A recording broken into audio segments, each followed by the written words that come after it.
morning, everyone, and welcome to our program. This is what we call the soft opening. We'll give it 30, 45 seconds so that the screen can populate and all those who want to participate are here. But I welcome you and wish you a Boker Tov and a Chag Sameach for Yom HaAtzmaut. And it's lovely to see everyone. Praying for a week of peace in our community. And thank you for your participation today.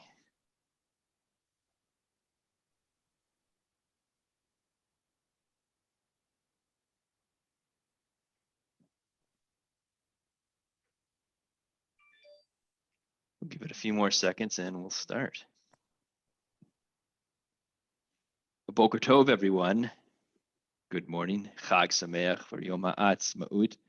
I'm Steve Hunnigs, Executive Director of the Jewish Community Relations Council of Minnesota and the Dakotas. Welcome to our program today on lone soldiers. First, some, of course, important thank yous.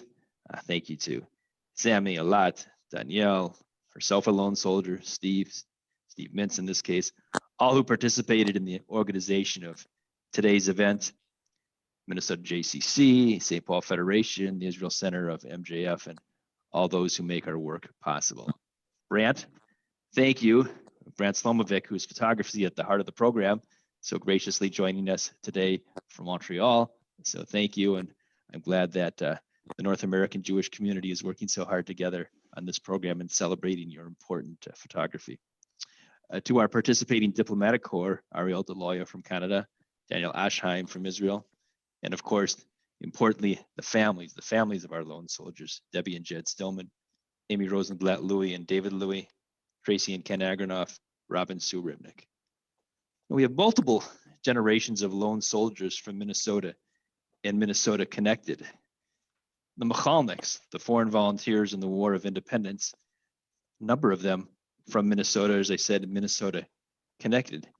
Sammy, if you can show the pictures, we'll remember their wonderful lives. Leon Frankel, World War II Navy carrier pilot, highly decorated, and then made his way in 1948 to the IAF 101 Squadron. Leon was originally from St. Paul. Jason Fenton was actually the youngest Machalnik at age 16, participating in what was known as the Anglo-Saxon 4th Anti-Tank Troop fought in the Negev. Jason was originally from Great Britain and later in life came to live in Minnesota with his daughters. Next screen. Marvin Bucky Buchaner, who was in the World War II in the Merchant Marine as lieutenant commander. In 47 and 48, he was part of the Aliyah Bet seamen, the so-called illegal immigration into mandatory Palestine. Bucky was from Minneapolis, and I chose this picture because it has him with our dear friend, Duane Magnuson, who's done so much for the Jewish community in Israel over the years. So we might want to say it's from generation to generation, from Leon and Jason and Bucky to our lone soldiers of today, whose families from whom we'll soon hear. And thank you everyone for your participation. Now it's my great pleasure and privilege to introduce Ariel Deloya. Ariel is the Consul General of Canada to Minnesota, Iowa, North Dakota, and South Dakota. In addition to his important diplomatic mission of strengthening the already historic relations between the United States and Canada in the upper Midwest, Ariel has made it sort of his solemn duty and obligation to participate in the affairs of the community. Ariel, we welcome you today and thank you for participating and looking forward to your remarks. Thank you, Ariel. Thank you very much, Steve. As Canada's Consul General to the Upper Midwest, it's always an honor and a privilege, and as a Jewish Canadian, it's always an honor and a privilege to participate in JCRC and JCC programs, especially those like today's that introduce talented Canadians to Minnesota's Jewish community. Today, we'll hear from Dr. Brant Slomovic, the photographer behind a new photo book of lone soldiers serving in the Israeli Defense Forces. The title of the photo book, The Cracks in Everything, is a nod to famed Canadian musician Leonard Cohen, who shared a hometown, Montreal, with Dr. Slomovic and with me. In his practice of both photography and medicine, Dr. Slomovic embodies core Canadian values of respect, openness, commitment, and curiosity about the world. And while his day job is not why he's here with us today, I want to thank and honor Dr. Slomovic as an ER physician who has worked tirelessly over the last years, indeed people in the healthcare sector generally have, in the battle against COVID-19 in Canada, the United States, Israel, and around the world indeed. So thank you very much, Dr. Slomovic, for that service. Like many of you, I have many relatives in Israel, from as far north as Nahariya to as far south as Bat Yam. And many of them have served with honor and distinction in the Israeli Defense Forces. The dedication and commitment of those who serve in the armed forces of our three countries is commendable. And volunteer lone soldiers in the IDF are especially deserving of our admiration and respect. I'm looking forward to this morning's programming and learning more about the extraordinary dedication of these soldiers during the presentation that we'll hear from Dr. Slomovic. So on that note, thank you very much, everyone. And Steve, I couldn't echo more your sentiment about praying for a few weeks of peace and respite in our wonderful community. Thank you. Thank you, Consul General Deloya. So my name is Sammy Rachamim. I work with Steve Hunnigs at the JCRC. It's been a pleasure to help plan this event this morning. And so we thank you for your time and for being here. So I'll introduce now our speaker that we've heard a little bit about, Dr. Brant Slomovic, born in 1970 in Montreal, is a Canadian photo essayist based in Toronto with a background as an emergency medicine physician. Brant's experiences as a frontline doctor inform a unique perspective on the human condition, an attribute he carries with him into his role as a storyteller and image maker. He employs long-form documentary projects to examine narratives of culture and identity. What underlies Brant's approach is a viewpoint that considers every person through a lens of commonality and connection. Brant's work has been published widely and appears in private collections internationally. In 2020, he published his first monograph, The Cracks in Everything, which you can learn more about at his website, brantslomovic.com. So the first part of our program will include a presentation from Brant, as well as a discussion moderated by Danielle Fink, a native Minnesotan that made Aliyah in 2016 to enlist as a lone soldier in the IDF.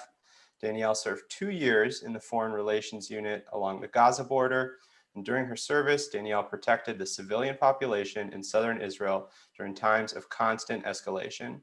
After being released from the IDF in 2019, Danielle returned to Minnesota and is currently in her second year of law school at Mitchell-Hamlin. So we thank Brant and Danielle for their participation today. I'll note that if you have questions throughout the program, please post them in the chat, send them to Danielle directly as well. And we'll try and include that in the discussion as we move forward here. So now I'll turn it over to Brant, and we thank you again for being here with us this morning. Thank you so much. I'm humbled by those introductions, and it's a privilege and a real true pleasure to be here and to share with you this project that has, well, one of the things that's completely encapsulated my life for the last 5 or 6 years, and a project that is really just a personal expression and something that is dear to my heart. So first of all, just a quick few thank yous to Stephen, Sami, and Eilat, who reached out to me a few months ago and expressed interest in the project and the work, and invited me here. And of course, as well to Danielle, who I'll hopefully be speaking with shortly. And again, Consul General Ariel, it's a great pleasure to meet you. And I'm very grateful for your kind words. And it's an honor if I can present Canada in some way, and the group of Canadian physicians who have been really working really hard for the last year through a very terrible time, which I'm sure my friends and colleagues down the States can share. So there's a light at the end of the tunnel that sort of wraps up with the whole feeling behind my book, which is the last thing I'm going to talk about, being the title and why I chose the title and what this project really represents to me. But I think what I'll do is I'll start off just by showing a series of images. So for those of you who aren't familiar with the work, you'll get a sense of what it looks and feels like. And of course, this is just one representation. The work looks very different on a screen as it does from a physical book. The book is the summation of 6 years of work and dedication and love. And it's a very intimate invitation to ask questions about yourself, to see a different perspective of Israel perhaps, and to understand the lengths that people go to find a place of connection and belonging. So I'll start off with just a few images and then I'll talk to you a little bit more about the project.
So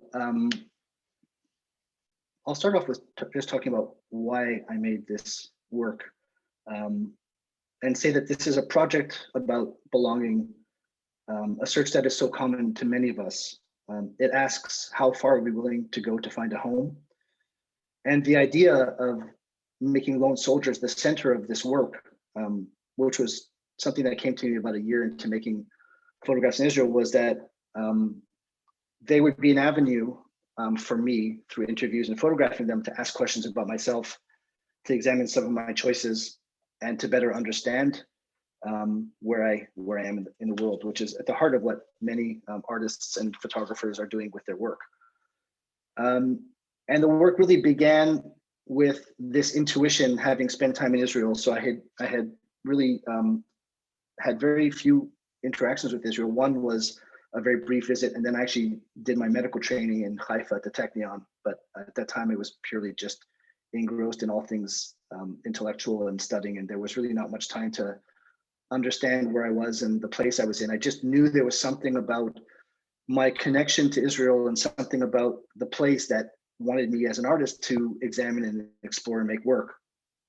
And so much of what started this was just learning as much as I could about the history, the culture, what has been written about Israel, what's been photographed about Israel. And these were two seminal books for me at the outstart of this project. One was To the End of the Land by David Grossman, which is just a beautiful piece of literature. And the other one was actually a recommendation by someone I went to school with who had served in the US military, who had seen some of the very early photographs I was making and said, you need to read this book by Mati Friedman called Pumpkin Flowers, which is about the war in Lebanon. And Mati is a Canadian-born, Israeli-based journalist. He's a wonderful writer, and he graciously gifted an essay for the book, for my book, which really took on the voice of the soldiers for the project. There was also a lot of learning about what had been done photographically before I started this project, who had made work in Israel. I think of photographers like Yaakov Israel and Frederick Brenner and Joseph Kudelka and Stephen Shore, some of the real legends of photography who have all done work in Israel. And I thought I should know what has been done before I embarked on my own project. But really the project began with a trip to Israel and starting to make photographs, not many of them which 6 years later appeared in the book, but really started the genesis of inquiry and examination and exploration. And I had not really heard of lone soldiers prior to this project. I started the work, and it was only in the course of making work and researching about Israel that I found out what a lone soldier is. So for those of you who don't know, a lone soldier is a title that, according to the Israeli military, is conveyed upon a service person in the IDF without immediate family in Israel. So those are comprised about 50% of young adults from all over the world, 70 different countries around the world. And some Israelis, Israeli-born citizens who, for some reason or other, are either estranged from family or don't have the support of their family when they enter into the IDF. So there's about 5,000 to 7,000 lone soldiers serving in the Israeli military at any time. Like I said, approximately 50% are non-Israelis of Jewish background, which was the part for me that was the most interesting and what I focused on. Although this particular photograph is of Hadar, who is an Israeli, who I met on a base in Tel Aviv. And she's the one representative of the Israeli contingent of lone soldiers. And I thought that was important to represent in the work. And so how did I first hear about lone soldiers? Well, I was reading pretty much everything I possibly could on Israel, on politics, on the military, and sort of anything that came across my news channels. And there was this article by Judy Maltz about the first mixed gender combat battalion in Israel. And within this story, there was a story of a woman who had traveled from India and immigrated to Israel and was serving in this unit called the Caracal unit. And it got me thinking, why is somebody coming from India, of all places, and serving in the Israeli Defense Forces? What could possibly motivate somebody to leave whatever their circumstances were home? You know, sometimes a very comfortable existence, sometimes a very privileged place, and in other circumstances, maybe people were having difficulties, but people who were leaving family and home and security behind to make this incredible gesture of contribution. So it's actually through Judy Maltz who everything started. I reached out to Judy and I told her what my intention was, and she connected me with someone from what's known as the spokespersons unit of the IDF. These are people who deal with requests to interact with the IDF, and in my case, to photograph them. And it took about 3 or 4 months and many emails, and then pulling any string I could in Israel to get the opportunity to travel to a base and see what this was all about and meet the soldiers. This is Leah. She's the first soldier I met in the course of making this work, and I photographed her on a base near the Jordanian border in the West Bank, and she's from a unit called the Lions of Jordan. And I had gone to this base, and I kind of believe that it was almost one of those situations where I had bugged them so much that they finally relented and said, let's just give this guy a day on the base, because, you know, I don't work for the New York Times Magazine and I don't represent the New Yorker. And as an independent photographer, to call them up, I don't think it was usual for them to grant this permission and the security clearances. And I think they just said, let's just give them the day so that we don't have to answer any more emails. And I went up to the base and I met about 5 soldiers that day. And generally the way I work when I get to the bases is there's an introduction and there's a bit of formality between the spokesperson's unit from the IDF and the spokesperson on the base. And they've usually found a group of lone soldiers who've been willing and generous enough to participate and be photographed and have their stories told. And I primarily just introduce myself, and I really think it's important to be just honest and straightforward and talk about why I'm here and what I'm doing. And also to spend a fair bit of time knowing them and knowing their stories. And to me, that was by far the most interesting of this whole journey, was spending time on the base with soldiers in their environment, talking about where they were and how they got to this place. And, you know, even knowing what part of their day is their best part of the day and where on the base they go to for moments of reflection or just to decompress from, you know, the things that they have to do. And I started photographing Leah probably after about a few hours of talking with her and her comrades. And I was just trying to find my place as an artist as to where and how this was going to look. And we tried a few different things. And this was a photograph that I was shooting at the time on a digital camera, so I could see what I was getting. And as soon as I saw it, I sort of thought, this is interesting and this could be something. And then my first instinct was to go show Leah what we were doing and what it looked like. And immediately her demeanor changed. And immediately I saw there was a level of excitement for her in the fact that she was getting this chance to be portrayed in the light that she wanted to be seen. And I think she saw herself realized in this moment, and she became very engaged, very enthusiastic, very proud, and this confidence came upon her. That was very natural. I don't direct my subjects at all. I just try and engage them in a very neutral way. And she sort of struck this pose, and I made this photograph, and I knew there was something there. So that was the first lone soldier I photographed. I photographed 3 or 4 other people on her base, and then over the course of 6 years, I went back to Israel about 8 times, and each time I would get in touch with the IDF spokesperson, and we would arrange these meetings. This is Belen, who is a 19-year-old who had immigrated from Argentina.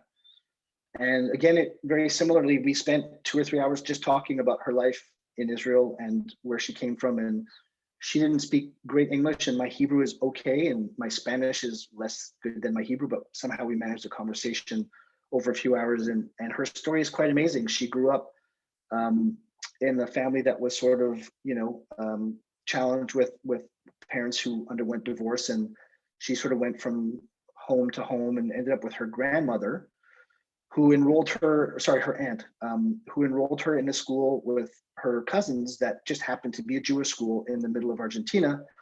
And the reason she went to that school was simply because it was the best school in the neighborhood.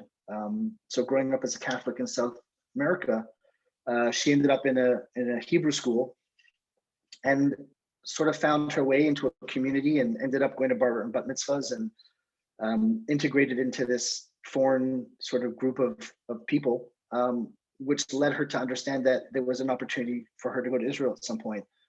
She went to Israel on a mission with her friends from high school, and at that time decided that that's where she wanted to be. She immigrated to Israel. She met a fellow South American who was there studying and had enlisted in the IDF, and she became another lone soldier, and in the process converted to Judaism and was serving in the combat battalion in the Israeli Defense Forces when I met her. We've had a friendship that has extended beyond making this photograph together, and that's probably my great feeling that I walk away with after doing this work, is that I have connection to these young people and relationships with them. And when I get emails from them that say that somehow when they look at the photographs of themselves, they get a sense of pride, that means that my work is complete and in my eyes successful. Shachar, which is his adopted Hebrew name, which is what he's actually asked me to represent him as. I met and photographed in November of 2018 in the Golan Heights. Shachar comes from Valencia, Spain. He was not raised Jewish or with any religious affiliation, actually. And what we talked about was his difficulty at home in Spain.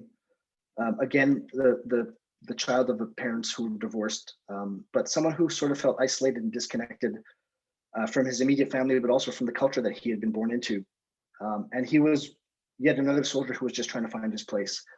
I photographed Shachar on a gray afternoon in the north of Israel, right on the border of Lebanon. And he was serving in a unit that has a certain reputation for bravado and machoism, to use a dated term. And the first meeting was really difficult because we were on his base and we were surrounded by his platoon mates, and they really just didn't allow us the time and privacy to make the photograph. There was constant catcalls and razzing that he was getting some form of attention. And we made a few photographs, and I photographed another one of the soldiers on the base who was a lone soldier, and I left feeling really disappointed. And on the drive back from the north to Tel Aviv, I was explaining to my my spokesperson that there was something very special about this guy, and I don't feel I captured it, and I was feeling regret immediately, and I thought I knew that I had to go back and photograph him a second time. So after a slew of phone calls and pleads with the Central Command, we were granted another day back in the north with Shachar, and I drove back up the next morning from Tel Aviv again to the north.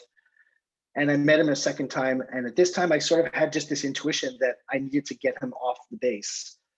So through a bit of negotiation with his commander, we agreed that we could leave the compound and we can go for a walk. And we did, and we spent, again, about 2 hours just talking. Part of it was me trying to find a location that did him justice and that sort of showed the beauty of the north of Israel.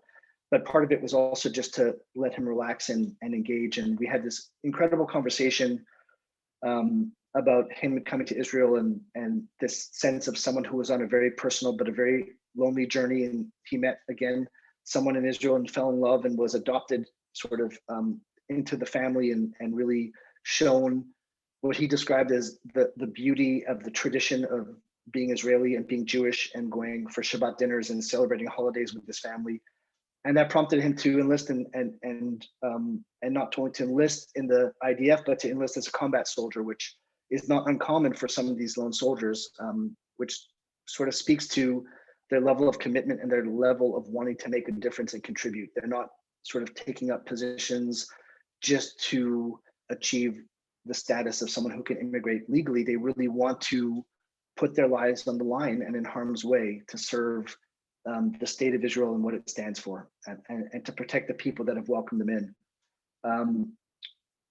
From a technical standpoint, up to this point, all my portraits of the lone soldiers were of this nature, and this one. So I had come up with this idea that I was going to make all the portraits very regimented, almost like a military sort of construct where they would all be the same. The composition would have them in the center of the frame, and what they would be surrounded by is only the place they chose to defend, the physical land of Israel. I wanted to show the breadth of the experience and how beautiful the land is and what it looks like. But I also wanted them to be sort of alone in the frame, referencing the designation by the military as lone soldiers, and also referencing what I kept getting back from the soldiers a lot, which was when they were not in uniform, when they were off the bases on holiday or weekday leave, or weekend leave rather, they really felt kind of alone, even though they had their, kibbutzes to go back to, or their apartments that they were sharing with some of their soldiers in cities like Tel Aviv and Beersheba. It was really when they were on the bases with their units that they felt part of something. And so I decided with Shachar, for some reason, that there was something about his story and his expression and his sensitivity that I wanted to photograph him much closer in. I wanted a little bit more of an understanding of what he was thinking and feeling. And so I photographed this very close, which I don't usually do, but it really changed the nature of the book and the way I had envisioned the portraits being made. And I think it fundamentally changed the way I would photograph going forward in the project. Which brings me to this amazing woman. Her name is Sarah. She's from 5 towns in New York, and she was serving in an artillery battalion in the IDF. So this was photographed kind of right in the center of Israel, just outside of Tel Aviv. And what I loved about meeting Sarah was she's the only religious person that I had photographed as a lone soldier. And I'm sure there's many more, but for some reason, she was the only one who was very overt about her religious identity. And she said to me when I first met her, I'm the only religious person in my battalion. And what she loves about using that term is that it implies that there can be a diversity that exists within the term religious. And she's interesting because she doesn't come from a religious family, so to speak. She told me she's the most religious of her family, and she found that when she went to Israel. And she chose to wear a skirt, which is also something you don't often see with combat soldiers in artillery battalions, but she was very proud of the fact that she was wearing a skirt and what it meant, and that it forced people to enter into conversation with her. And we spoke about, again, her background, but more about her dreams and excitement to travel when she finished the military, and that fact that her favorite thing was to explore different cultures and cuisines, all within the context of keeping her faith and her traditions.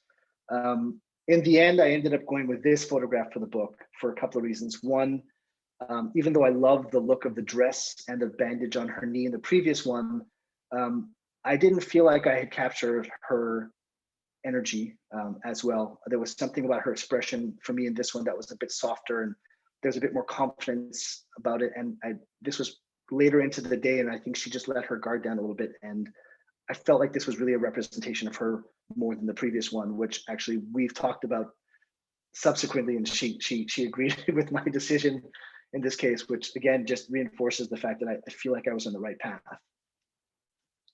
So in addition to the portraits, which you've seen a few of, you've also gotten an idea that there were landscape images that appear in the book. And my background in photography really started off more as a landscape photographer.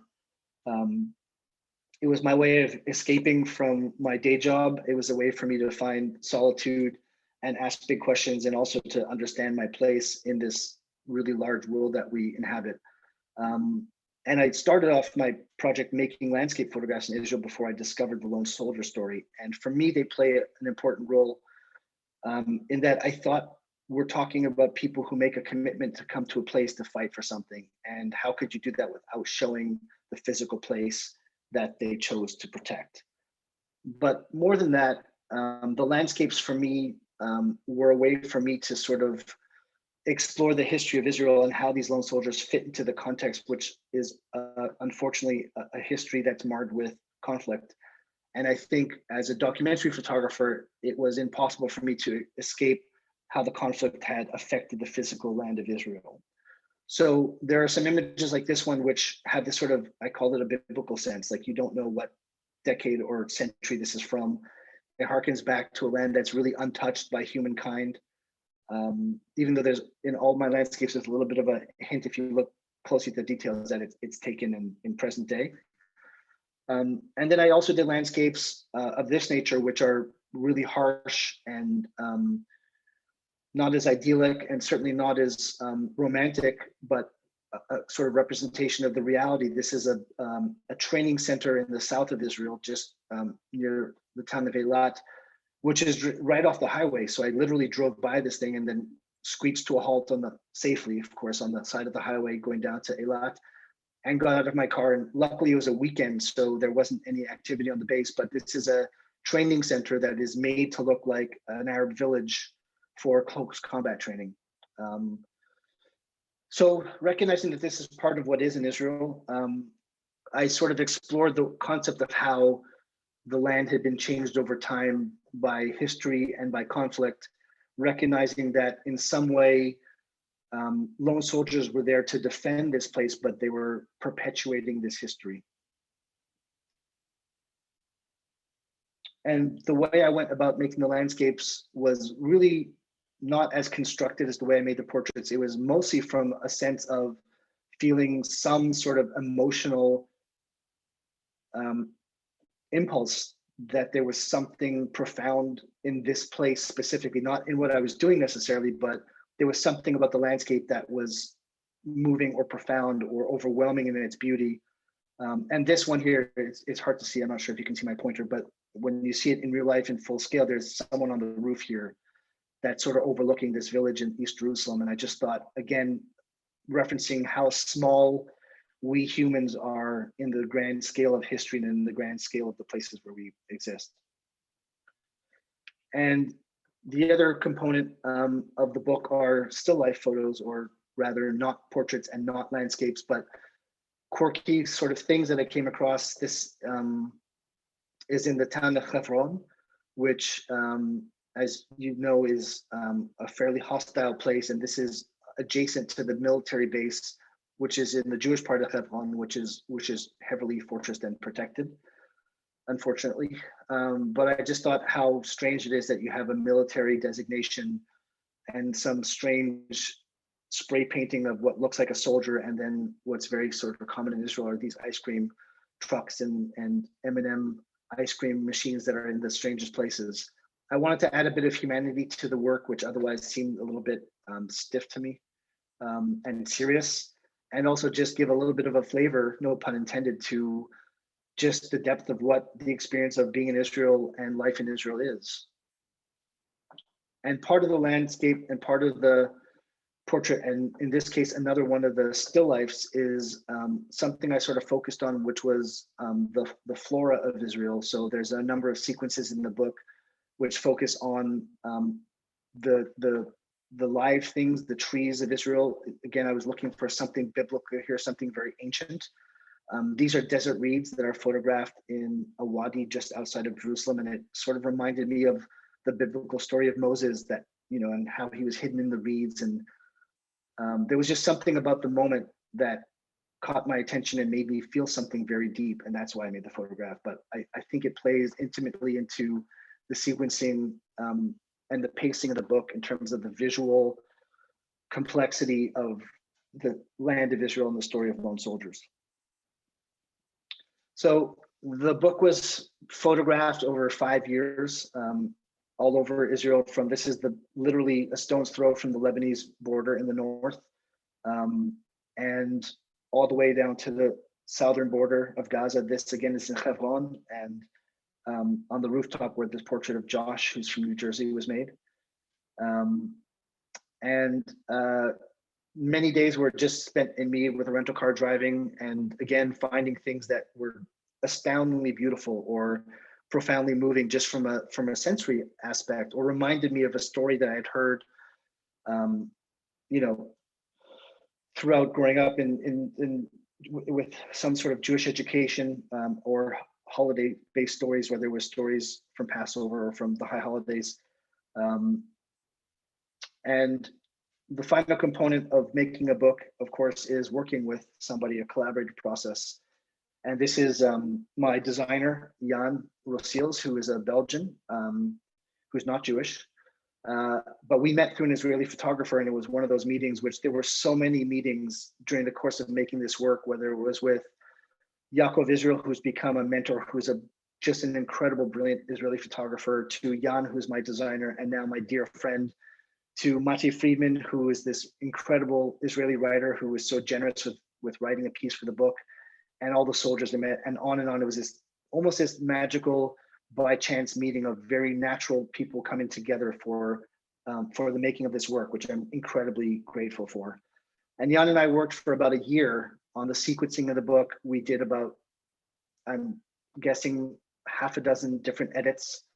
And of course, this is in Jerusalem and Tel Aviv, my apologies. So my last trip to Israel, Jan and I had already started working for a few months on the book, and he suggested, why don't we start meeting in person in Israel? We had been doing everything by Skype for about 6 months, and I wanted to go back and make a few more images, and we thought we should probably sit down and meet and do this in person, because there's just nothing like, as you can see, laying things out all over an apartment and just trying things out. And we met in Tel Aviv, and we spent 10 or 12 days driving all over Israel, making new work and also editing the work in Israel, which I thought was just a gift and just appropriate.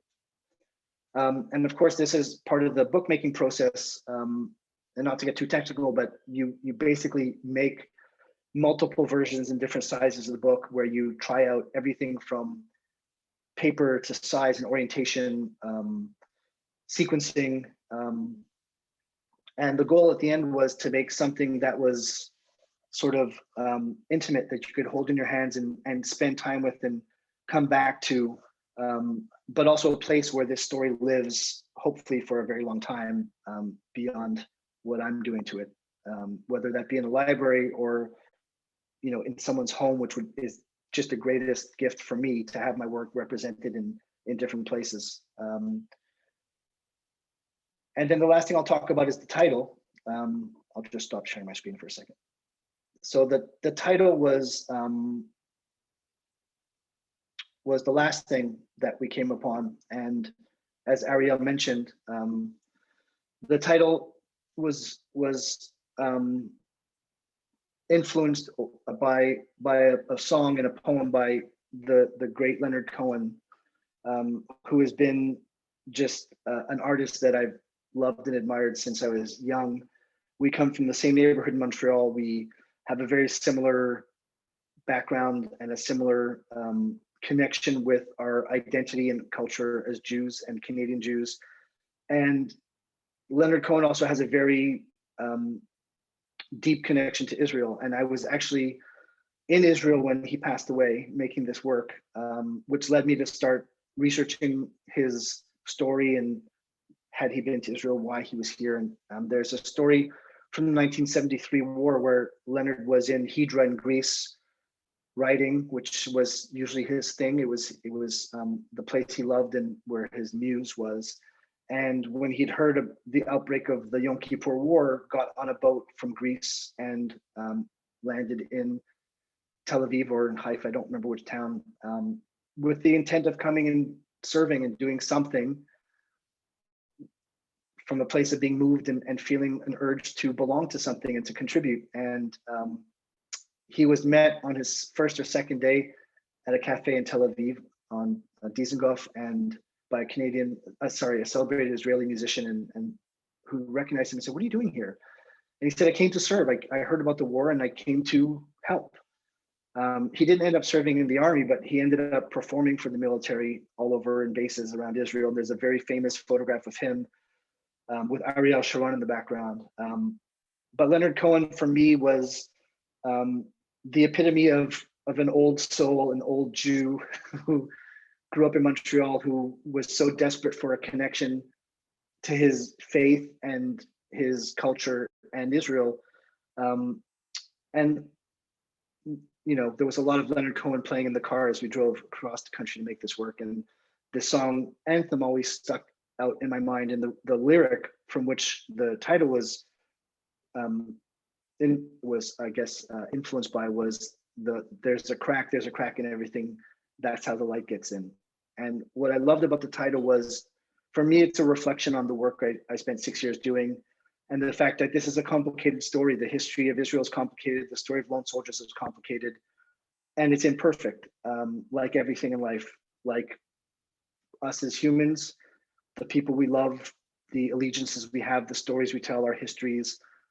There's an imperfection in everything, but it's from the imperfections or the cracks that really the light or the hope or optimism comes from. So even though I don't have a full understanding of what it means to be a lone soldier and serve and defend and put my life on the line, I understand that it's through that exploration and through the conversations and through being open to discourse and meeting people and having those interactions that hope comes.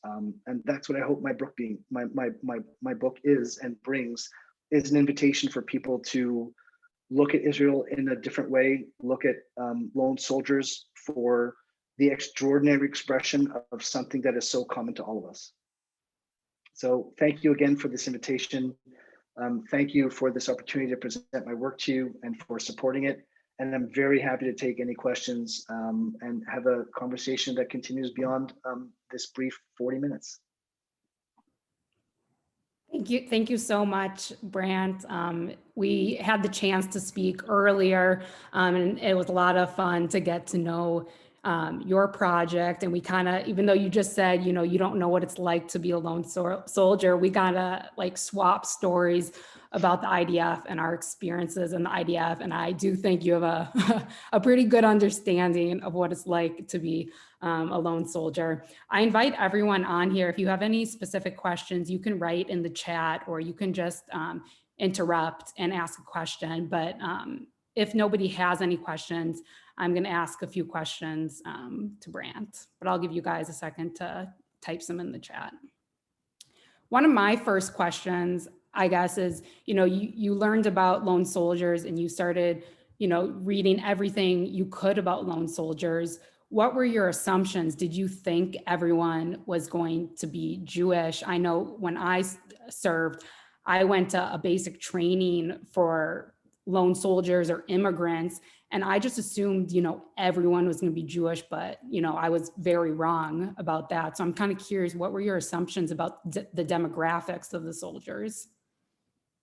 To be honest, Danielle, I try to enter into most work circumstances, whether it's photographic work or medical work, without making assumptions. It's impossible not to, but I always feel like my job when I enter into a circumstance or into a room or into an environment that I don't really know is to just let the assumptions go.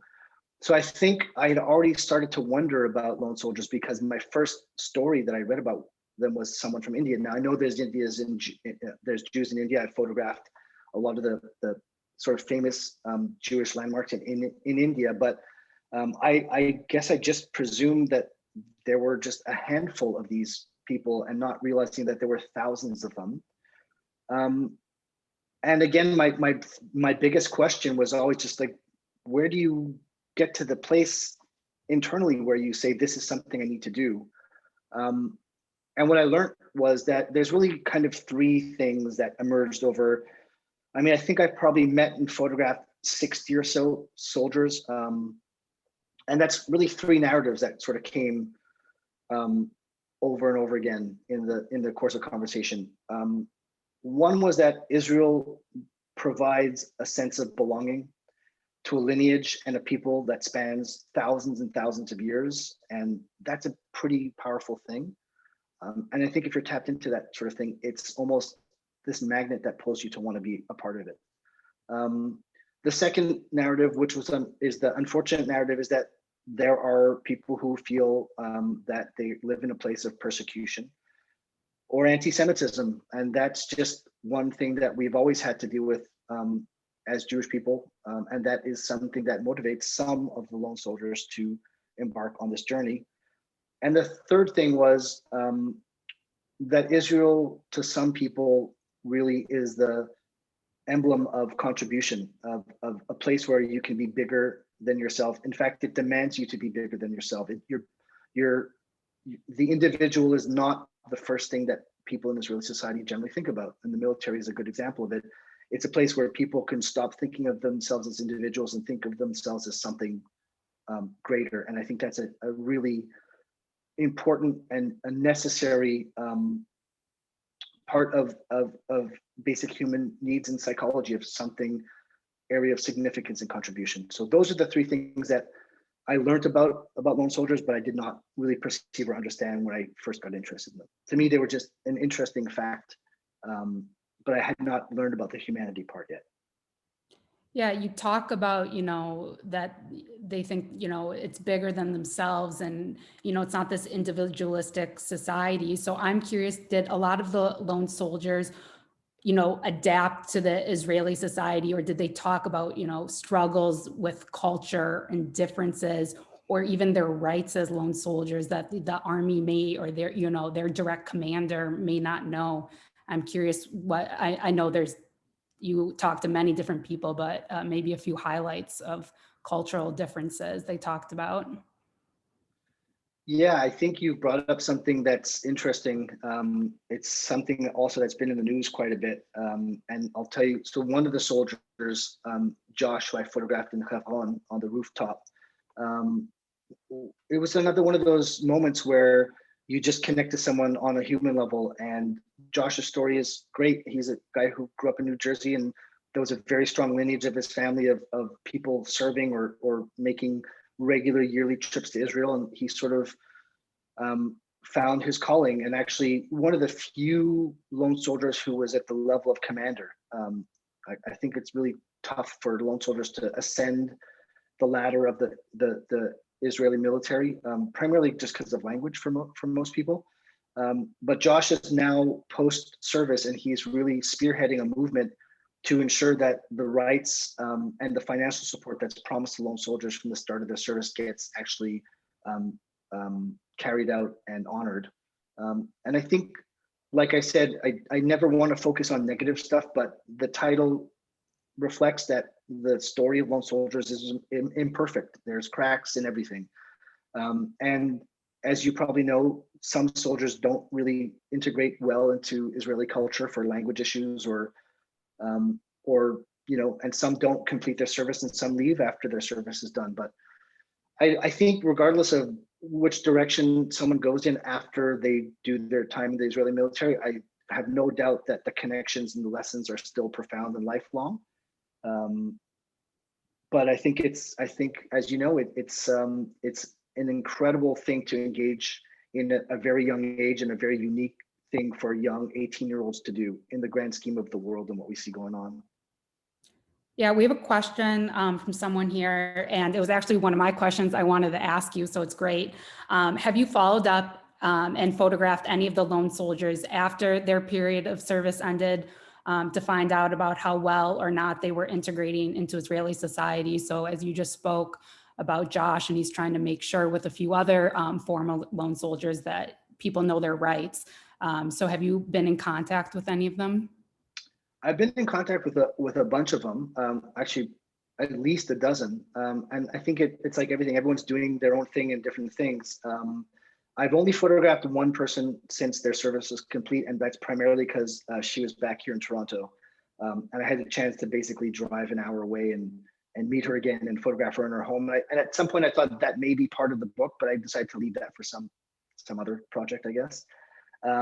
But I'm in contact regularly with a few of the people I photographed who, again, like there was just something that I cared about what was happening to them. So I made it a point of being in contact, and, you know, life goes on for a lot of these youngsters, and some of them are married, some of them are in school, some of them moved back to the States.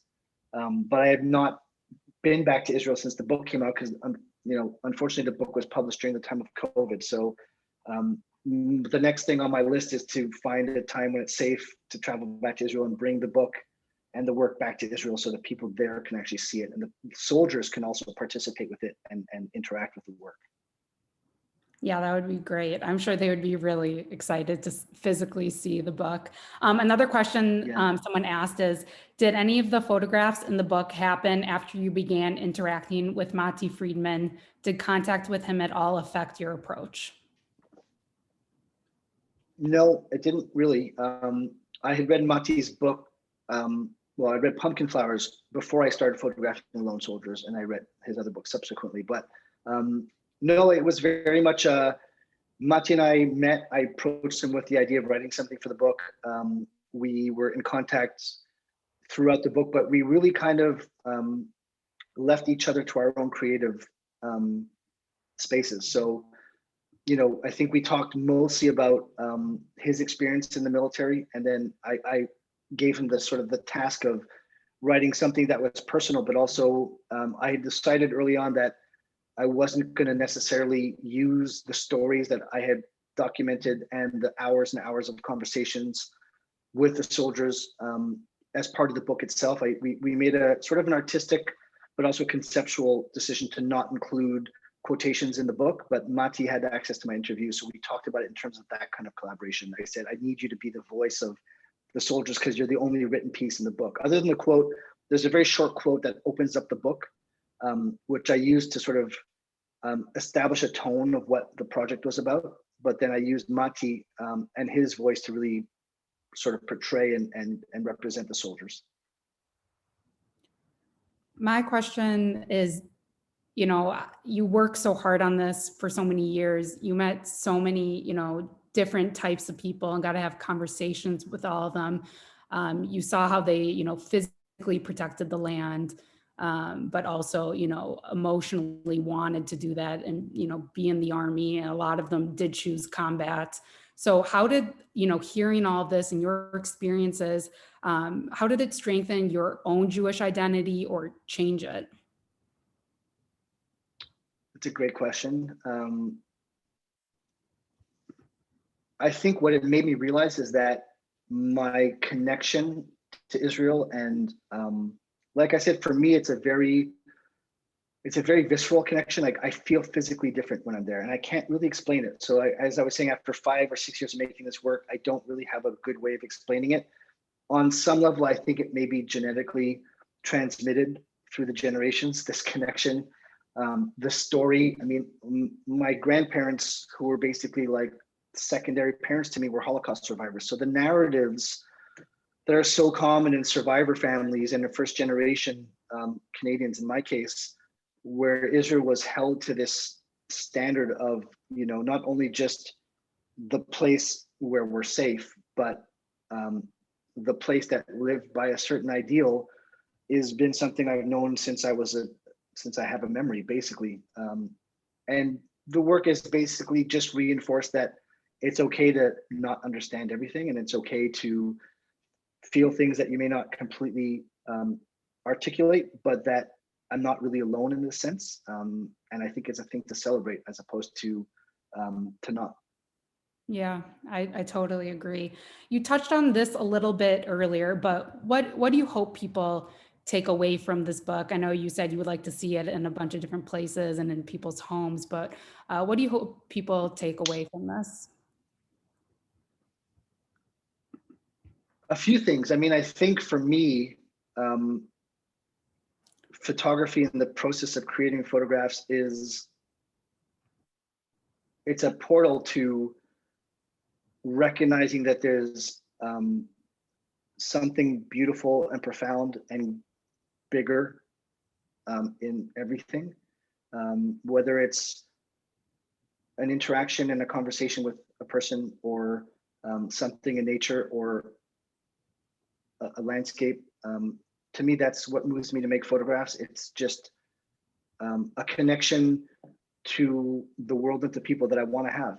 It's a way I want to move through the world with a sense of curiosity and a sense of openness and a sense of wanting to know more and learn more and connect more.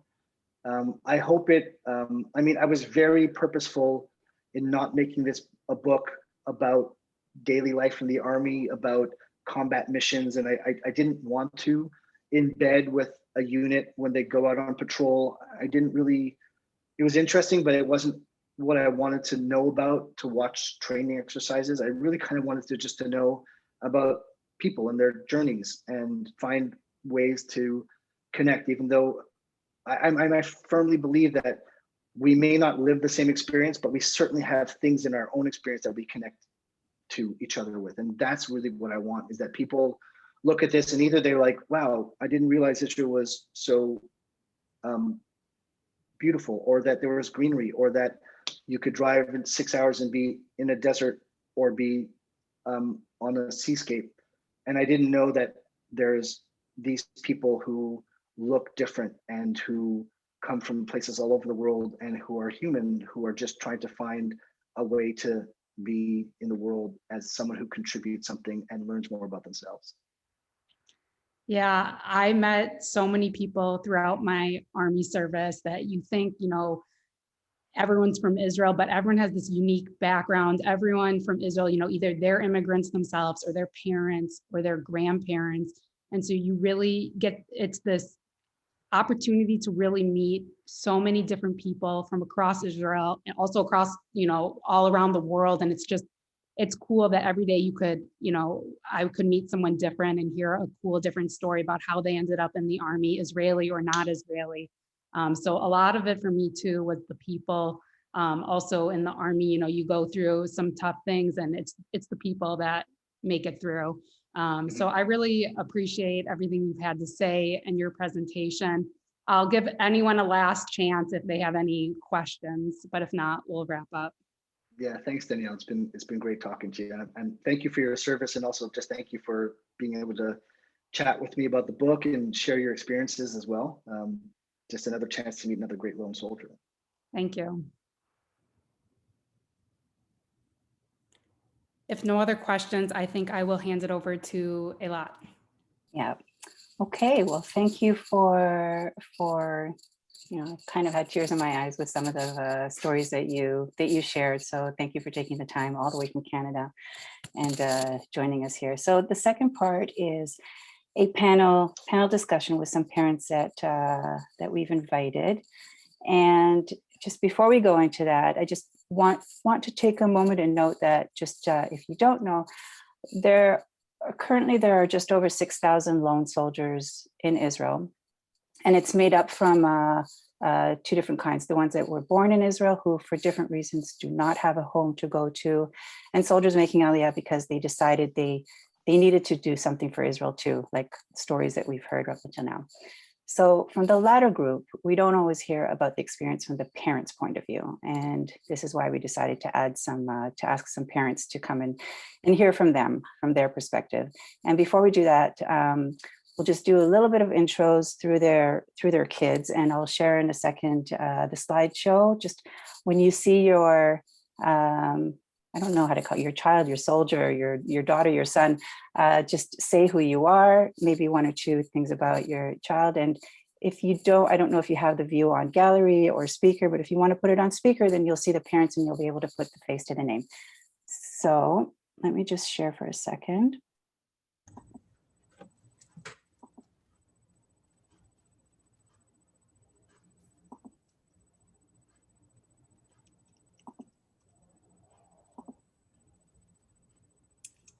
Okay, so first up is Samantha. So I'm Tracy Agronoff. I'm Samantha's mother. Samantha's a little bit of a different type of lone soldier in that she completed her college experience and graduated with degrees and honors from University of Kansas, go Jayhawks, before she made her decision to make Aliyah and become an IDF soldier.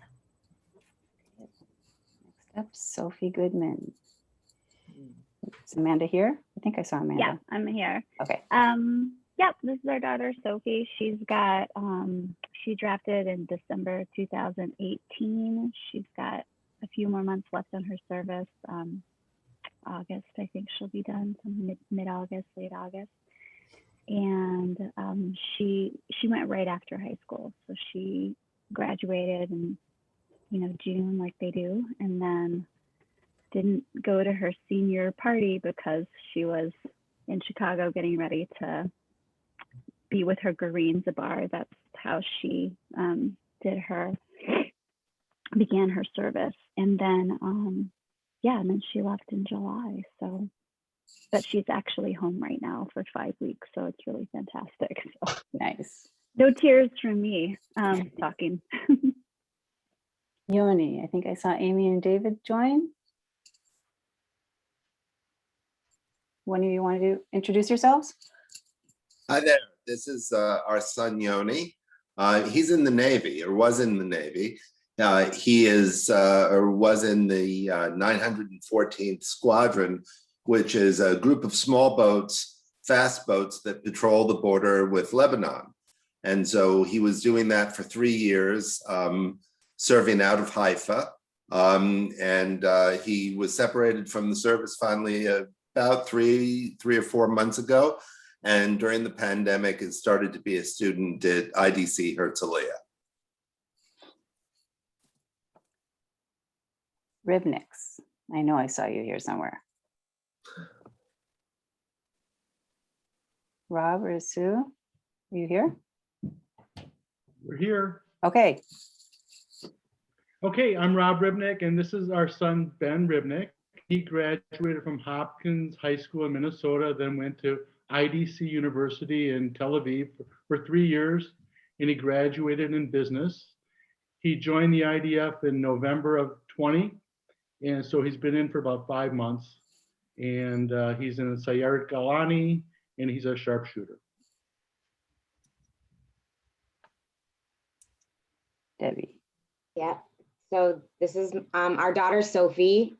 She's served about 3.5 years. She is currently first lieutenant in the Air Force, and she chose aerial defense because the men and the women do exactly the same jobs. And so she really liked that there was true equality in the positions. And little did I know that what she said was going to be a 2-year stint would become a commander, then an officer. And she's now serving as the intelligence officer for all of aerial defense at the Kiryat, which is the Israeli Pentagon. Okay. 1 second. Need to escape from this. Okay, so let's talk a little bit more to the parents. A few anecdotes. As an Israeli, I follow these parents, so it's very interesting for me to see your journeys from the parent side as opposed to the soldier side. A few years ago, a friend of mine, a close friend, some of people on this call know her, Orit Rosh, came to my house with a really sad face and asked Orit, "What's what's the problem?" And she said, "Shmuel told us that he plans on making Aliyah and joining the IDF." And Orit and Michelle are Israeli, and I asked, "So what's the problem?" Shmuel never lived there. He doesn't understand the culture. The army will be hard for him. I'm just worried that it will be really hard for him. And Noam, my Israeli husband, said, "Well, this is your fault." And Orit looked at him. "What do you mean?" He said, "Well, you raised your sons to be Zionists. You get what you get." So that's one way to react to a parent. Another way is my way when Amy approached me, called me one day and said, Yoni told us that he's planning on making Aliyah and joining the army, and we're freaking out. I don't know what to do. I said, Amy, let's just have a cup of coffee. Amy came, as she does with all her statistics and all the things that can go wrong. And I said, well, yeah, there's some cons, but let's talk about the pros. And since then, I've been seeing the journey that Amy and David have gone on their own as well, and in parallel to Yoni. So Amy or David or both of you, I'm wondering, can you share the process that you went through when Yoni first told you that he's planning on making Aliyah and to go to serve in the IDF? Where were you then and where are you now today? Yeah, I remember that conversation a lot. It was actually very funny. At first we were like, Yoni decided that Yoni's been a Zionist his whole life. We come from a really, really strong Israel family. And he also has a great sense of service. So he really, really felt like it was, and just like the photographer was saying, he wanted to give back. He really felt that it was his role, his destiny, his, desire to serve first. And so, that we began this discussion, David and Yoni began this discussion when he was a junior in high school. And we're like, go to college first, go to college first, go to college first. It's like, no, I want to go in with my cohort. I want to be the same age as everybody else. And I know this is my destiny. So, we were, really wanted him to go to college at first, and then said, like, you can serve Israel in other ways. You can be a great advocate. You can do other things. And sure enough, we realized very soon, it took us a while, but we were like, we can either be against him or we can be with him. And we really, really wanted to be with him. And so it was a process that we went through where he changed our minds. We began to think about, well, what will this reality look like? And, slowly but surely, we decided to sort of be on his side. In other words, be with him in this journey. And I have to say that through the whole process, there has been, some great fear in many ways. There was a lot of moments where there was great fear for his safety and his life, but also great pride. The experiences of his tekassim, the different ceremonies that we got to be a part of, where he was recognized as, outstanding soldier and other types of things. Those experiences brought great pride to us as we watched him develop through this experience and grow immensely as a human being, as a man, going from a young boy to really taking on this big responsibility and fulfilling those big shoes that he wears as he goes forward. So, a lot. Can I add something? Of course. Just as a parent, I guess when you have a kid who wants to go, to the other side of the world to be a soldier in a foreign army, it's going to be a pretty independent-minded kid. And sort of scheming and working through the dynamic of dealing with, what to us is a foreign culture with him has really brought me and Yoni closer together. So at one point, he had an injury related to his training, and he had dislocated his shoulder, and they were going to take him out of combat service. So he couldn't be on a ship anymore, and that was the whole purpose of him wanting to go. And so the scheming of, okay, how can we get you a medical review? How can we increase your physical status? He had dropped from I think it was a 97 to a 45, and he was able to break through to the captains and majors in his unit.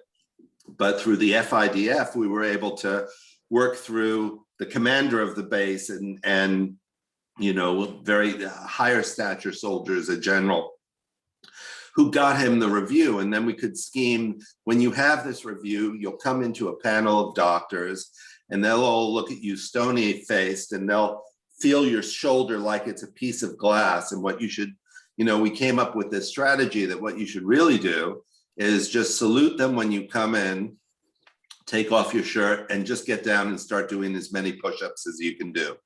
And we said, well, how many push-ups can I? said, how many can you do? I said, I can do about 40.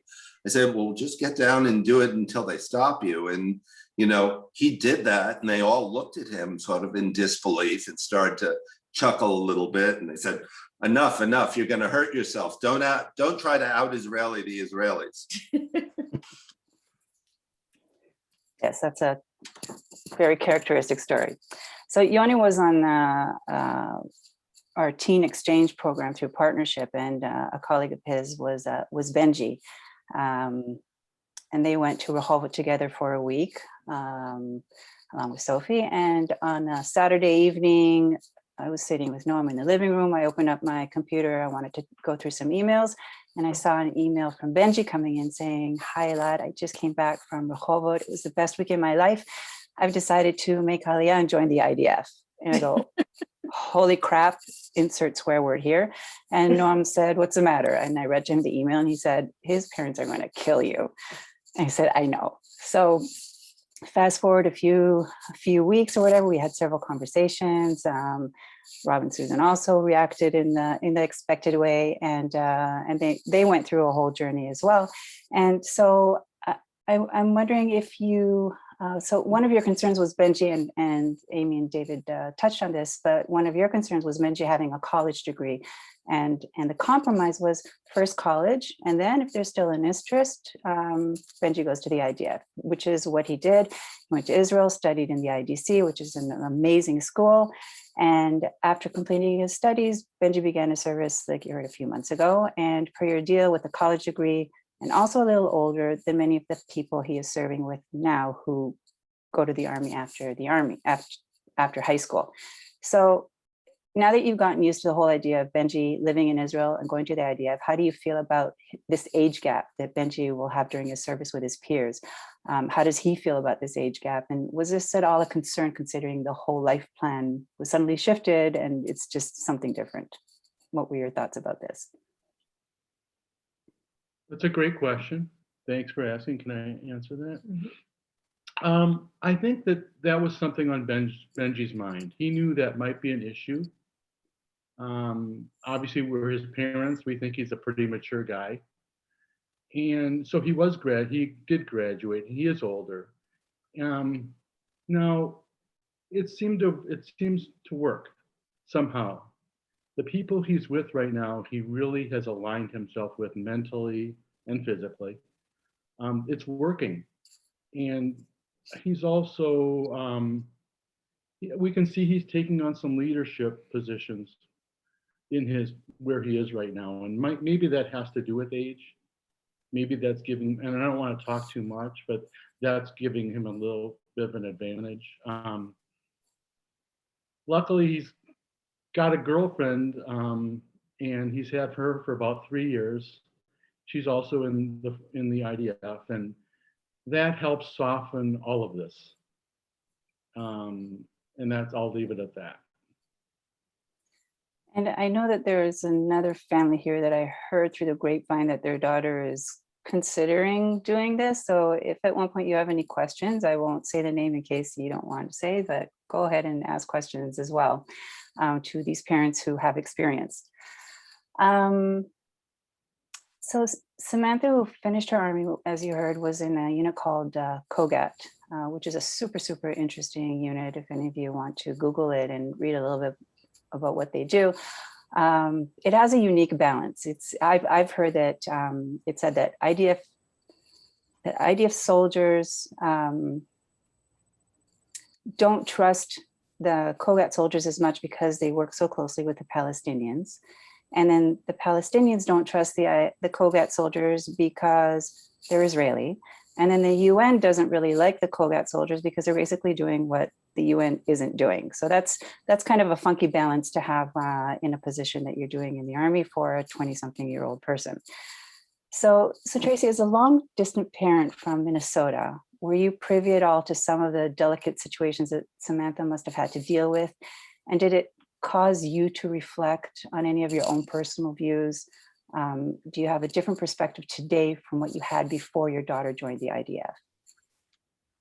Yes, and so I had Samantha ended up in COGAT really by her persevering and wanting a unit where she actually was doing something of meaning. She was offered a position. She graduated with a degree in social work. She was offered a position in the social work corps.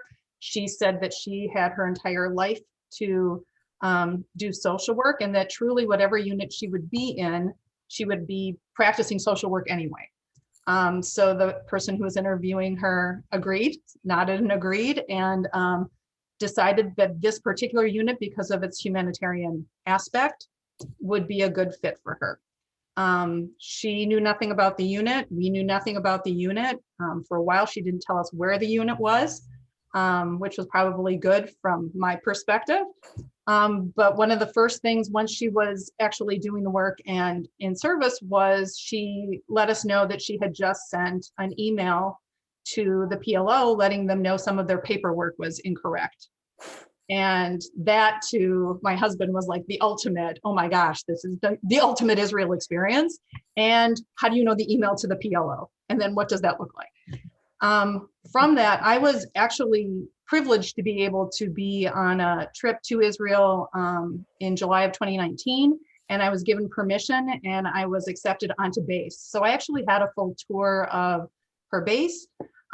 We walked through the back entrance to her base where the crossing was. So I have a photo under the photo of Sign to Israel, Sign to Gaza. I had a full tour of the crossing and really a good overview of what the work is that they do there. Saw her office, met some of her colleagues, met some people on the base, and really had that experience. But I did want to share that one of the things that happened when I was going through my entry into Israel, they were asking why I was there, and I was on a teacher's mission. And then I said, and I also have a daughter who's a lone soldier serving in the IDF. And they said, oh, where is she serving? And I said, oh, she's in Kogat and she's serving in Gaza City. And a look came over their face and they stopped and said, oh, Mama, are you okay? And only at that moment did I kind of get the full scope of what was happening. But as a parent, we did not expect this from Samantha. And truly, it was a surprise to us when she basically told us that she had been working with Gareen Sabar over the year and that she had planned this. So while we loved and supported her, we were initially quite shocked. We've come to really appreciate her independence and her love of what she's doing. And I have a visceral connection with Israel prior to this. And we are very proud of what she's doing and how amazingly well she has coalesced into the culture and the community there. So we've been very fortunate in that experience. And we had a lot of support from Gareen Sabar and Friends of the IDF and the Lone Soldier Center and all of the different support systems that are available in Israel. Nice. So when Debbie way back when told me that Sophie also decided to make Aliyah, and she for those of you who don't know, there's a strong inspirational story behind that of a soldier, Hadal Cohen, Zichron Levracha, who was murdered in a terrorist attack, and that inspired Sophie and Debbie, and so began Debbie's journey too. And I think my first reaction was, Sophie will be an officer. And that's my crystal ball to you. So if you noticed on the picture, yes, Sophie is indeed an officer and doing really, really well. And her Hebrew is just fabulous. So as a parent of a lone soldier, you experience some of Sophie's milestones in different ways than a typical Israeli parent.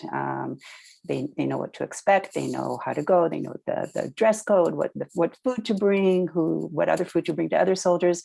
You were new to all of this. You don't have this background. Share with us your experience and reflections on what you saw when you went to Sophie's ceremonies, and maybe even explain a little bit to the audience so that they have some background and context of what these ceremonies are. Sure. So we were privileged enough actually to be at, so there's multiple Tekest ceremonies, one where they get their beret, that's on base. And in her unit, then they take their oath. They did that at the wall, which not every soldier gets to do that, but it's super inspiring. And then the officer course, the at officer school where all officers are together, we weren't able to be there, but her family from her Gareen, her adopted parents were there. And then we got to be at the one on her base. So you finish out officer school is half and half. The first one, there are no parents at the beret ceremony when they get their beret, but the officers in her unit smuggled us onto base. I mean, they knew we were coming, we were allowed to be there, but she didn't know. And so we got to surprise her. Very much did not know what to expect. I think he's still in my contacts as Commander Tom. And Commander Tom sat with us and we talked about, she had a really hard time in basic training. I think I'm told by most Israelis cry every day. She cried every day. Sometimes she would call crying so hard I could not understand a word she was saying.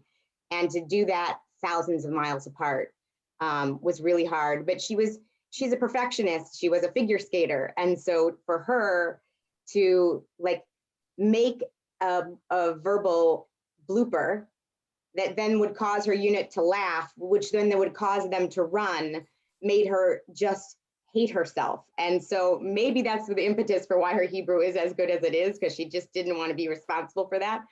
But so we got to surprise her for that ceremony. And in that ceremony, we don't know what's going on. We don't know what's being said because none of us speak Hebrew well enough to do that. So except for her. So we're there, and they had said if anybody didn't get their beret, speak up. And she quietly said to her commander, I didn't get a beret. She's like, speak up, Sophie. And they had this whole thing planned where she said, to the head officer, I didn't get a beret. And he's like, well, come here. I heard you did not work very hard on this final run that they had to do, and that you didn't give it 110%, and you should come and face your fellow soldiers. And they brought her to the front and had her turn around and brought us out behind her, and then handed us the beret to give to her. And then they said, we're not going to give you the beret, somebody else is. And they turned her around, and of course we all lost it because you don't need language in that moment. Then we left her. She got on the bus with them to go and to Jerusalem, and then to take their oath. Again, only in the Jewish world. So if anybody was a member of Bethel, Rob and Kami Khan, Rob was the rabbi there, and we're waiting for the ceremony to begin and holding our spots. And who shows up but Kami? I don't know how she got there. I don't know how she knew that. But she then was able to translate much of the ceremony for us, which was very lovely because we wouldn't have understood it. And they were saying lovely things and important things. But I took away two key things. One was the moment when they handed her first her Tanakh, and then her gun. And they do that because you use your values before you use your weapons. And it was a really powerful moment. Is he going to cry? Oh, thanks a lot. But the more important moment was where the head of aerial defense says, Am Yisrael Chai, and they shout back at the top of their lungs, Le'olam Va'ed. And that not only do we understand, but it echoes off the walls in the plaza there. And it's meaningful and powerful to understand that your kid has made a decision to be part of something bigger than herself. And she's got such a great perspective on it. When she became an officer, we were a little more adept, still no Hebrew, but they have a thing where you have t-shirts made. All the families have funny t-shirts made. And ours on the front, I'm sure you've seen the ones that say falafel and shawarma and whatever, and they're stacked on each other. And hers said Hannah for Hannah Senesh, and Golda, and Gal for Gal Gadot, as in Wonder Woman, and Sophie. And then on the back it said, my parents spent $100,000 and some on a degree, and all they got was, an officer who can shoot a missile. And her officers absolutely loved these shirts. They thought they were hilarious.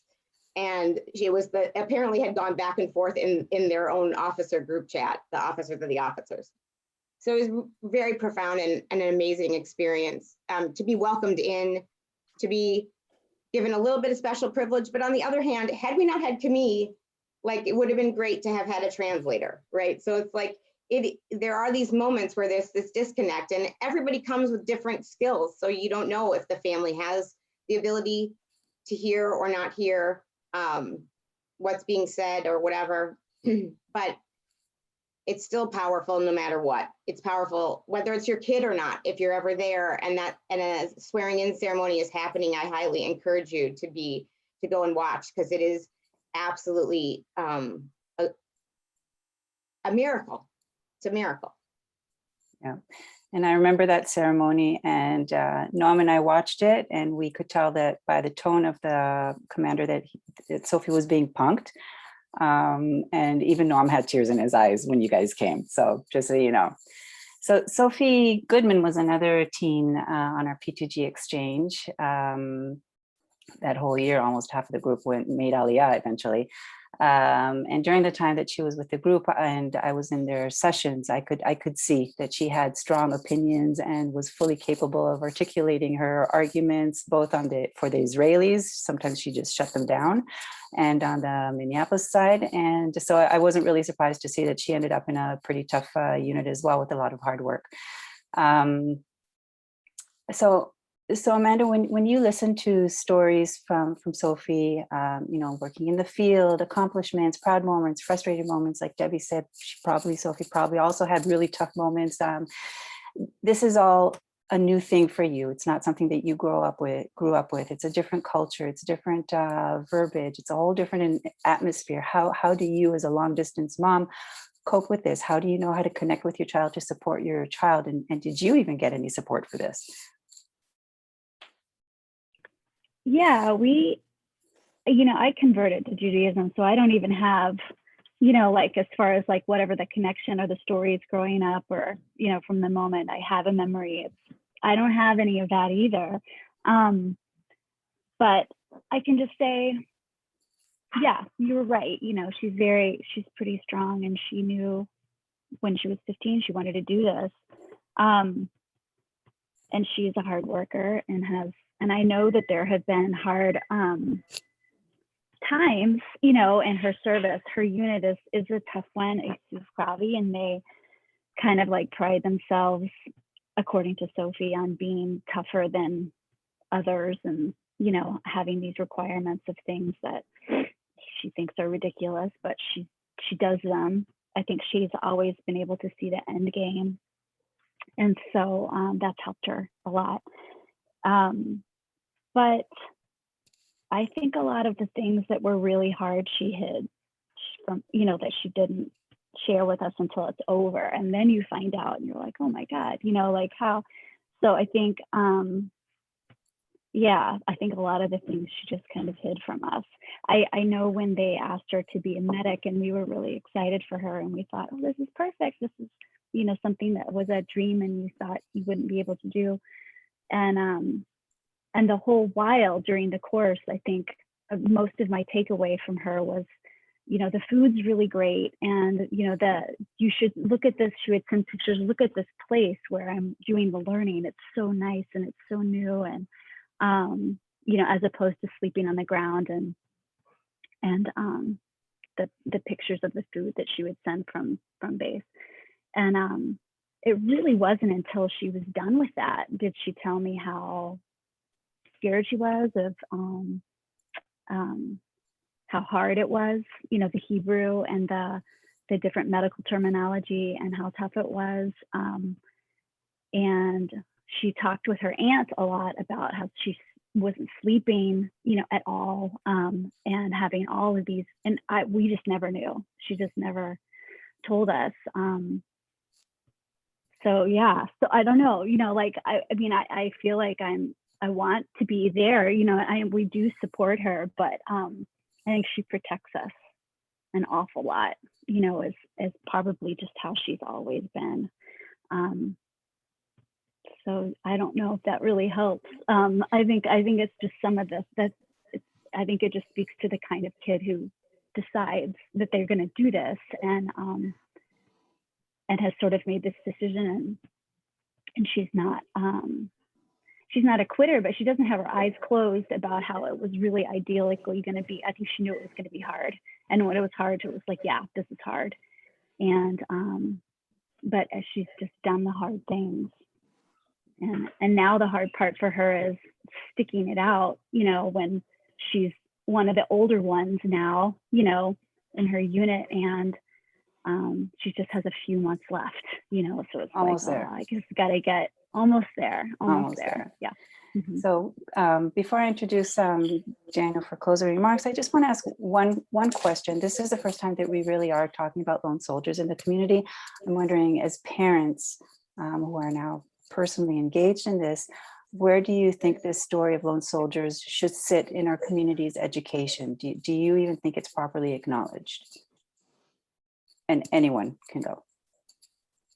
I'm going to speak up. I don't think that there had been no communication. So if you randomly found a family whose child happened to have served in the IDF, you were exceptionally lucky, and it was through word of mouth, but there was no communal recognition, no communal knowledge, no communal support of either the soldiers, which would have been amazing, or really the parents. And so I know that this is something a lot that you are starting to work with, thanks to several of the other people who happen to be on this panel, that is something that's being initiated. And I want to thank you and commend you, because for those soldiers who are going to be coming after ours and those families, that's going to mean a great deal to them, knowing that there is hometown support and acknowledgement for them and resources, because we didn't have that.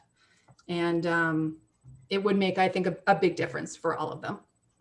Okay. I just want to jump in for a moment and say how much we appreciate this panel and your stories, and a couple of you that we've spoken to. I'm Mark, and this is Jen. Our daughter is just finishing college, and she's planning to join up in November for a couple of years. So she's an older, Greens have already joined, and it's really helpful to hear you talk. So thank you all so much. You know, we want to kind of follow up with almost every one of you, but this has been really helpful. Thank you. I would say a lot. Sorry, go ahead. If you can go ahead, Dave. No, a lot. Just quickly then. You know, I'm a little careful about who I talk to about Yoni being a lone soldier, because I'd say the Jewish community is pretty profoundly split. And there are people who you would think would be more supportive of Israel who actually aren't. And I think that when you portray yourself as the parent of, you don't, the reaction is not always positive.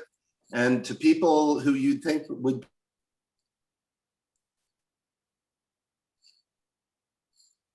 Think we lost them, or is it me? No. It's them. Okay. Debbie, you wanted to say one quick word before we start? I wanted to say, having a child choose to do this requires you to be ambidextrous. You kind of have one foot in both worlds, and you're always watching the news in both places, whatever that is. And 2 summers ago, when it was fired up, let's just call it that. And as a lot would tell me, well, that's just summer in Israel. When you have a kid who's sitting on a mountain facing Syria and Iran, and who's responsible for the potential defense of the country with missiles, we did do some connecting to each other. And I think it would be great if the community did, supported its lone soldiers. I know that Bethel mentions the lone soldiers when they do a prayer for the military. It'd be great if all synagogues did that. But I think most importantly, it's important for the community that is, and the community of parents who were, to stay connected to each other so that they can be supportive because when those moments happen, when things are going down overseas, whatever that is, you're walking around with a burden that other people don't have, and it's heavy. And there are very few people who can carry that with you. And so I think it would be nice that's really what I would see as most helpful. We'll start working on that. So thank you, everyone, the participants, the panel. Thank you to Danielle and Brant, and Sammy will copy the link in the chat for anyone who wants to purchase the book, and it'll be autographed by Brant as well. And I'd like to thank, there are a few more Yom Ha'atzmaut programs going online today. If you don't know about them or want to see when the next one is, it's on the JCC website. The next one is at 2. And thanks again for the collaboration with JCC and the St. Paul Federation, and of course JCRC and Sammy as always being a good partner with all the Israel engagement programs. And for closing remarks, I want to welcome, I know I saw him here, Daniel. Did I see him? I'm here. You're here. Okay. I Hi, was Daniel. from the beginning. Yeah. Yes. He's the Consul for Public Diplomacy at the Consulate General of Israel to the Midwest. And he kindly joined us for some closing remarks, message from Israel. And thank you, Daniel. And I think I also saw Rennie here from Chicago. I'm not sure. So thank you both for joining us too. Thank you very much, Eilat. And thank you all for this very emotional panel. I had the privilege, I joined from the beginning because I really wanted to hear the stories and hear what you're feeling and experiencing. And I think for us as Israelis, this is something we sometimes take for granted. You know, we hear this thing called lonely soldiers. I'll give you a short story about something I experienced with lonely soldiers. But we hear about it and we take it for granted as it's someone joining us. But when someone hears the story of the parents and you live abroad and you try and experience what the families are experiencing, I think it's extraordinary. This personal sacrifice, of course, what you said before, they're gaining a lot of things from it on a professional development level. They're doing something very good, but on the personal level, for family, it's hard enough for the Israeli mothers and fathers who need to see their children. They're very proud on the one hand, but there's always the fear on the other hand.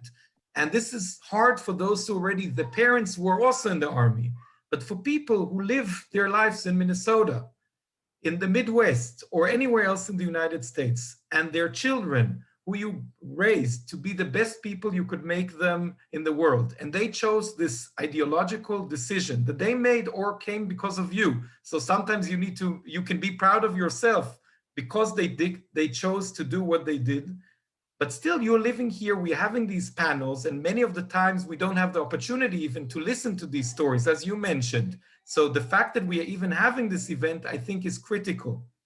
And first and foremost, I want to thank you on behalf of the State of Israel, truly just to say Toda Rabba, because what you're doing is phenomenal, and what your children are doing is even more phenomenal. But I think this is a family experience, it's a communal experience, and I think it shows the true bond between Israel and the Jews all over the world, which should go and become stronger and stronger with the years.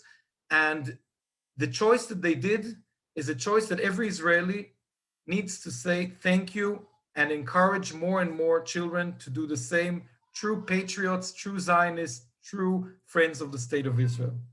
I want to share with you a short story I had, and it's sometimes it's embarrassing, sometimes it's funny. You will decide what it is. But when I was in the army, I was in the 8200 intelligence unit. So I had the privilege to serve there 3 years. And my father's a professor, so he was called to come to Ann Arbor, Michigan for 8 months together with my mother. So they went there, and I wanted to see how I come to visit them. So the army said, the only way we are acknowledging you, because this is the law, we're acknowledging you a lonely soldier for 8 months. I said to them, do me a favor. I'm a lonely soldier. Your children are lonely soldiers. I'm happy that I can go visit them. They said, that's what we do. So I was considered 8 months a lonely soldier. So it was nice as a joke, but then came Rosh Hashanah. And Rosh Hashanah, there's the annual time where they bring all the lonely soldiers to be greeted by the chief of staff, the minister of defense. And usually they give you a small token of appreciation. This year they decided that everyone needs to tell his life story.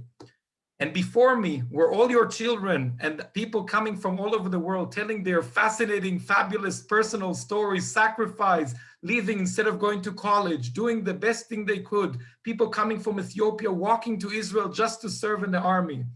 And my story, of course, I didn't want to tell my story because it was not a real story, but the people I met there, for me, it was a life-changing moment, really. To hear their stories and to hear what led them. I really asked them, what led you to become a lonely soldier? What brought you to do this?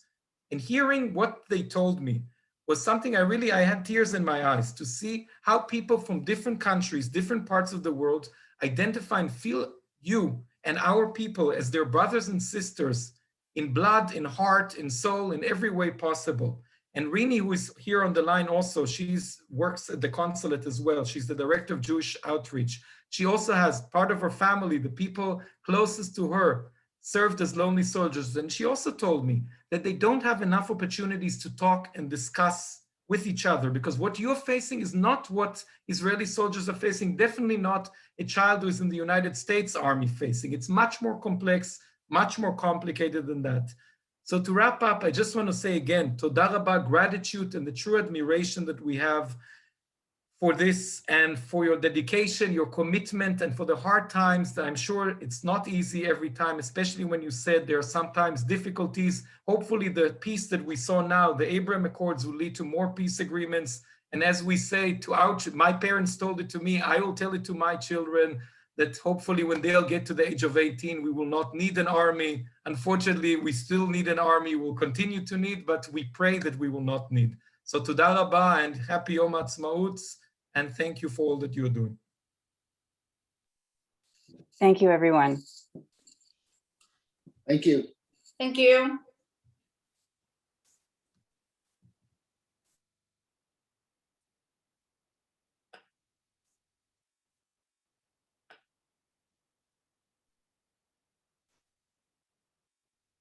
Okay, Sammy.